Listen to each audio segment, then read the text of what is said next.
Koe lotu whakaaho ki a whakalotolahi ma whakatoa me lie me wholofola.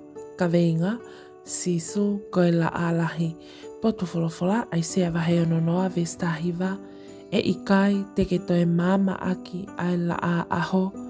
Pei kai ulo ai mahina ke te koe ke huluhulu.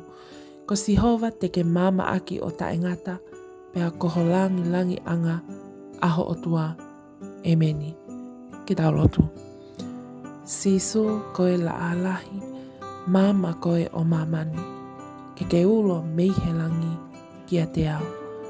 Mama o ku ulo lahi i he loto tuutamaki ke ulo meihelangi kia te ao. Koe mama o mamani, mama foki o he vani ke ulo meihelangi kia te ao. Eiki sisu, ko e ko tau tapaia he aho fo o ko eni. Ke ulo meihelangi ke mau mamai, ko koe pe ia sisu ai mama o mamani. Ka ikai koe, teu he au he po uri tuu o e mamani ko eni. Malo sisu e mau mama, pea ko e ku amanaki ia ke ta whanonga mau pe mo koe, ko uhi ke hulu hulu hoku hala, pea wiku ai ki he mo ui taingata. Taki atu sisu e ta whanonga he ahoni, pea hoko hoko atu. I ho hua whape sisu kalaisi ko koe a hoku whakamo ui. Emeni. Whakamalo ke te koe o ko ke kau mai ke ta lotu huwhia he hauani. I he kamata anga hono tanu pou o mamani na e wholofola pe ai otua ke mama mai pea na e mama loa ai kau po uri o e universini.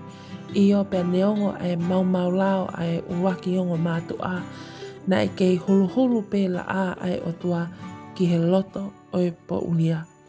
Koe la aia o ku whakaamanaki ki ha taha e whakatomala o foki ki he otua. Woke na e hokosia e kuonga na e tala e he kaupalofita e hoko mai a sisu kalaisi o hulu hulu e mama o e whakaamanaki mei he funga o e kolosi. Koe uhi ko ia e tui pikitai tene kau he alofi o langi. Kau ngā tau pe mo koe sisu, ko sisu ko eni o ku tau wō whakaaho mo ia.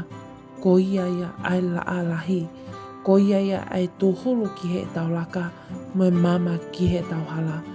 Ka ikai ke tau whanonga whakaaho mo sisu, te tau humu ki tau toro he ngai whakatau wele a te volo. Pole ia i pe koe o ku ke whanonga mai ki he lotu o he aho ko eni, lau mau pe hao ves wholofola, pe ke whainga mau pe, ke whai hao ki lotu he whainga maali katoa pe o ku ke mau. Emeni. Thank you to you all who have joined and subscribed to this channel. If you're new here, welcome.